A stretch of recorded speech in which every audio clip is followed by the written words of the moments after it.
ஓம் ஸ்ரீ குருபியோ நமக. ஓம் ஸ்ரீ மகாபெரியவா சரணம். வரும் அக்டோபர் 1ஆம் தேதி புதன்கிழமை ஆயுத பூஜை, சரஸ்வதி பூஜை. இப்ப நாம சொல்லக்கூடிய இந்த இலை மீது ஒரே ஒரு தீபத்தை ஏற்றி வைத்தாலே போதும், உங்க வாழ்க்கையே மாறும். பணவரவுல அதிரடி முன்னேற்றம் ஏற்படும். அது என்ன இலை, என்ன தீபம்னு பார்க்கறதுக்கு முன்னாடி நம்மளோட வீடியோஸை இப்போதான் நீங்க ஃபர்ஸ்ட் டைம் பார்க்குறீங்கன்னா மறக்காம சப்ஸ்கிரைப் பண்ணிக்கோங்க. தொடர்ந்து இது மாதிரி அப்டேட் தெரிஞ்சுக்கிறதுக்கு பக்கத்துல நோட்டிஃபிகேஷன் பெல்லை கிளிக் பண்ணி ஆல் அப்படிங்கிற செலக்ட் பண்ணிக்கோங்க. இப்போ என்ன இலை மீது என்ன மாதிரி தீபத்தை ஆயுத பூஜை, சரஸ்வதி பூஜை அன்னைக்கு ஏற்றி வைக்கணும் அப்படிங்கிற பத்தி தெளிவா தெரிஞ்சுக்கலாம். ஒரு வருஷமும் நவராத்திரியோட நிறைவு நாளா வரக்கூடியது, அதாவது 9வது நாளா வரக்கூடியது ஆயுத பூஜை, சரஸ்வதி பூஜை. அதாவது சரஸ்வதி தாயாருக்குரிய கடைசி 3 நாட்கள்ல இறுதி நாள் தான் இந்த ஆயுத பூஜைன்னு அழைக்கப்படக்கூடிய சரஸ்வதி பூஜை. 10வது நாள் தசரா அப்படின்னு அழைக்கப்படக்கூடிய விஜயதசமி. நாம எல்லாருமே ஆயுத பூஜை, சரஸ்வதி பூஜைக்கும் அதே மாதிரி அதுக்கு மறுநாள் வரக்கூடிய விஜயதசமிக்கும் ரொம்ப முக்கியத்துவம் கொடுத்து வழிபாடு நடத்துவோம். ஆயுத பூஜை, சரஸ்வதி பூஜை இந்த இரண்டுமே வேற வேற கிடையாது. நாம பயன்படுத்தக்கூடிய ஆயுதங்களை கழுவி சுத்தப்படுத்தி சந்தன குங்குமம் பொட்டு வைத்து பூஜையில வச்சு பூஜை பண்றதும் ஆயுத பூஜை.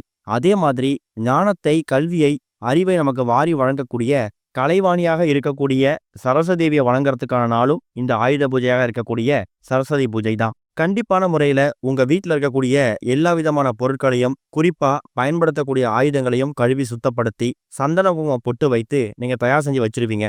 நாம வருஷம் முழுக்க பயன்படுத்தக்கூடிய ஆயுதங்களால எந்த விதமான பேராபத்துகளும் நமக்கு வந்துடக்கூடாது அப்படிங்கிறதுக்காகவும், அதே மாதிரி நமக்கு வருஷம் முழுக்க உதவக்கூடிய இந்த ஆயுதங்களுக்கு நன்றி செலுத்தும் விதமாகவும் தான் இந்த ஆயுத பூஜையை நம்ம கொண்டாடுறோம். அதே மாதிரி நாமளும் நம்மளோட குழந்தைகளும் கல்வி, அறிவு, ஞானம் இது எல்லாத்துலயுமே மேலோங்கி இருக்கணும், தினம் தினம் புது புது விஷயங்களை கற்றுக்கிட்டே இருக்கணும் அப்படிங்கிறவங்களுக்காக தான் இந்த சரஸ்வதி பூஜைக்கான வழிபாடும் செய்யறோம். எல்லோரு வீடுகள்லையும் அந்த குழந்தைகள் படிக்கக்கூடிய அந்த பாட புத்தகங்களை, சாஸ்திரத்துக்கு ஒரு நோட்டு புத்தகத்தையாவது நீங்க பூஜையில வச்சு பூஜை பண்ணுவீங்க. சில பேருக்கு பகல் நேரத்துல, அதாவது காலை நேரத்துல ஆயுத பூஜை, சரஸ்வதி பூஜை கொண்டாடுறதுக்கான வழக்கம் இருக்கும். அவங்களுக்கு உகந்த நேரம் எது அப்படின்னு கேட்டீங்கன்னா, புதன்கிழமையில ஆயுத பூஜை வந்திருக்கிறதால 12:01 ராகு காலம், காலையில 7:09 யமகண்டம். இந்த 2 நேரத்தை தவிர்த்துட்டு மற்ற நேரங்கள்ல நீங்க ஆயுத பூஜை, சரஸ்வதி பூஜைக்கான வழிபாடு செய்யலாம். குறிப்பா காலையில இடத்துல பூஜை பண்ண போறீங்கன்னா 9:15 மணிலேருந்து 10:15 இந்த 1 மணி நேரம் ரொம்ப உகந்த நேரம். மாலை நேரத்துல பூஜை பண்ண போறீங்க அப்படிங்கிறவங்க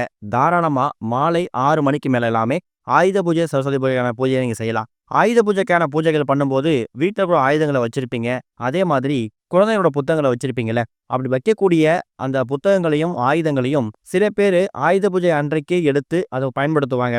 சில பேருக்கு மறுநாள், விஜயதசமின்னு அழைக்கப்படக்கூடிய மறுநாள், நவராத்திரியோட 10வது நாள், அதாவது தசரான்னு அழைக்கப்படக்கூடிய விஜயதசமி அன்னை கூட எடுத்து நீங்க தாராளமா அந்த ஆயுதங்களை பயன்படுத்தலாம். கண்டிப்பான முறையில எல்லார் வீடுகள்லையும் சரஸ்வதி தாயாரோட போட்டோ இருக்கும். இது வரைக்கும் வீட்டுல நீங்க படிக்கக்கூடிய குழந்தைகள் இருந்தாலும் சரி, இல்ல நீங்க ஏதாவது புது புது விஷயங்கள் கத்துக்கணும் அப்படின்னு நினைக்கிறவங்களும் சரி, கண்டிப்பான முறையில சரஸ்வதி தாயாரோட போட்டோவை நீங்க வாங்கி வீட்டுல வச்சு பூஜை பண்ணணும். இல்லைனா கூட புது போட்டோ ஒன்று வாங்கி வச்சுட்டு சரஸ்வதி பூஜையிலிருந்து நீங்க வழிபட ஆரம்பிச்சிடலாம். வண்டி வாகனங்களை கழுவி சுத்தப்படுத்தி சந்தன குங்குமம் பொட்டு வைத்து நாம தினமும் பயன்படுத்தக்கூடிய அந்த வண்டி வாகனங்களால எந்த விதமான ஆபத்துகளும் நமக்கு வந்துடக்கூடாது அப்படிங்கிற மாதிரியும் நீங்க பூஜை செய்யணும்.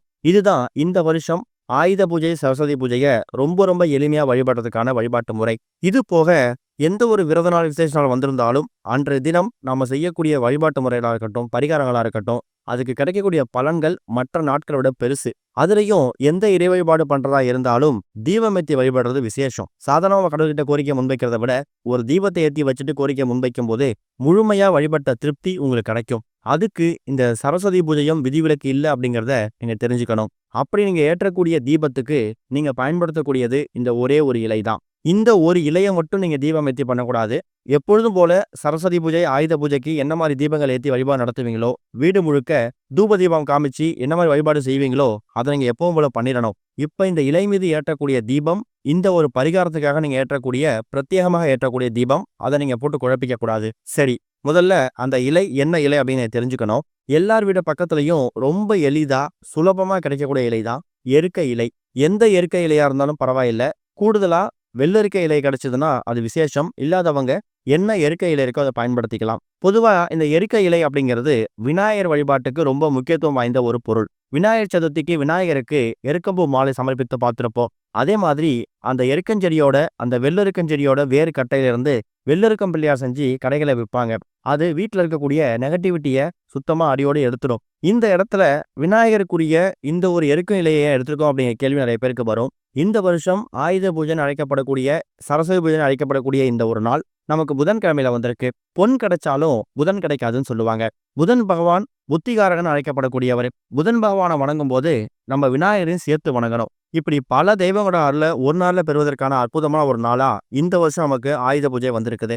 ஆயுத பூஜை சரஸ்வதி பூஜை வந்திருக்கக்கூடிய இந்த புதன்கிழமையில புதன்கிழமைக்கு உரிய தெய்வமாக இருக்கக்கூடிய விநாயகர் பெருமானுக்குரிய இந்த ஒரு எருக்கை இலையை பயன்படுத்தி நீங்க ஒரு தீபம் ஏத்தணும். இந்த தீபத்தை உங்க வீட்டோட பூஜை அறையில நீங்க ஏத்தி வைக்கணும். அதுவும் முடிஞ்சா விநாயகர் பாதத்துக்கு முன்னாடியோட ஏத்தி வைக்கலாம். ஒரே ஒரு எருக்கை இலையை எடுத்துட்டு வந்து அதை கழுவி சுத்தப்படுத்தி அதுக்கு மஞ்சள் குங்குமமோ இல்ல சந்தன குங்குமம் பொட்டோ வச்சு தயார் செஞ்சு வச்சுக்கோங்க. அதுக்கப்புறமா ஒரே ஒரு அகல் விளக்கு, கூடுமான அளவுக்கு அகல் விளக்கு பயன்படுத்திக்கோங்க. அகல் விளக்கு இல்லாதவங்க உங்ககிட்ட என்ன பொருள் இருக்கோ என்ன விளக்கு இருக்கோ அதை பயன்படுத்திக்கோங்க. இலை சம்பந்தமான பதிவுகள் போடும்போது இலையை எந்த திசையை பார்த்து வைக்கணும், தீபத்தை எந்த திசையை பார்த்து ஏற்றணுங்கிற கேள்வி நிறைய பேருக்கு வருது. இலை எந்த பக்கம் இருந்தாலும் பரவாயில்லை. தீபம் மட்டும் நீங்க தினமும் பூஜை அறையில விளக்கேற்றும் போது எந்த திசை நோக்கி தீபத்தை ஏத்துறீங்களோ அந்த திசை பார்த்து அதுக்கேற்ற மாதிரி ஏத்திக்கலாம். காரணம், இது நீங்க உங்க வீட்டோட பூஜை அறையில ஏத்துறதால வேற ஏதாவது திசைகளை ஏற்றணும் அப்படிங்கிற கட்டாயம் கிடையாது. தினமும் விளக்குகள் எரியக்கூடிய அந்த திசையில ஏற்றி வச்சுக்கலாம். இப்ப பூஜை அறையில அந்த எருக்கலையை தயார் செஞ்சு வச்சிருப்பீங்க. அதுக்கு நடுவுல ஒரு அகல் விளக்கோ இல்ல வேற காமாட்சி விளக்கோ குபேர விளக்கோ வச்சுட்டு முடிஞ்சா நெய் தீபம், முடியாதவங்க தீப எண்ணெய், எந்த தீபமா இருந்தாலும் பரவாயில்ல, அந்த தீபத்தை ஏற்றி வச்சுட்டு முதல்ல விநாயகரை மனசார வேண்டிக்கணும். காரணம், புதன்கிழமையில நமக்கு இந்த வருஷம் ஆயுத பூஜை வந்திருக்கு. முழுமுதற் கடவுளாக இருக்கக்கூடிய விநாயகர் பெருமான நீங்க முதல்ல சரஸ்வதி பூஜை அன்னைக்கு வேண்டிட்டு அதுக்கப்புறமா கலைவாணியாக இருக்கக்கூடிய சரஸ்வதி தாயார மனமுருகி பிரார்த்தனை பண்ணுங்க. சரஸ்வதி தாயார் அப்படிங்கிறவங்க கல்வி, அறிவு, ஞானத்தை மட்டும் கொடுக்க மாட்டாங்க, திறமையும் சேர்ந்து கொடுப்பாங்க.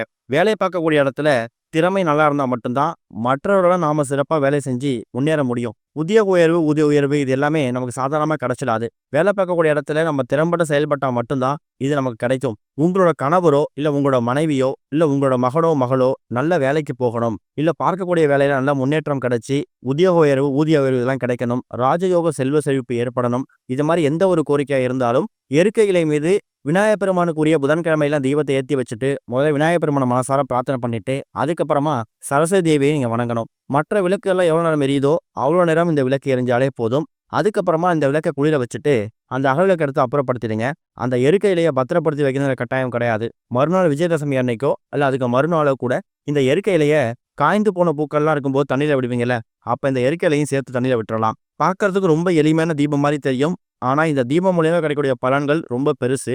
விநாயகர் பெருமானுக்கு ரொம்ப உரிய இந்த ஒரு எருக்கை இலையை பயன்படுத்தி ஆயுத பூஜை அன்னைக்கு சரஸ்வதி தாயார் நினைச்சு ஏற்றக்கூடிய இந்த ஒரு தீபம் பொன், பொருள், ஆடம்பரமான வாழ்க்கை, உத்தியோக உயர்வு, ஊதிய உயர்வு, கணவனுக்கு, மகனுக்கு, மகளுக்கு நல்ல வேலை, இது மாதிரி எந்த ஒரு கோரிக்கையா இருந்தாலும் அதை நிறைவேற்றி கொடுக்கக்கூடிய அற்புதமான ஒரு தீபம். எருக்கை இலை அப்படிங்கிறது ரொம்ப சாதாரணமா கிடைக்கக்கூடிய இலை தான். அதை பயன்படுத்தி இந்த ஒரு தீபத்தை ஏற்றி வைக்கிறதால நீங்க எதிர்பார்க்காத பல மாற்றங்கள், முன்னேற்றங்கள் உங்க வாழ்க்கையில ஏற்பட போகுது அப்படின்னு நம்பிக்கையோட பண்ணுங்க. நல்லதே நடக்கும். ஓம் ஸ்ரீ குருபியோ நமக. ஓம் ஸ்ரீ மகா பெரியவா சரணம்.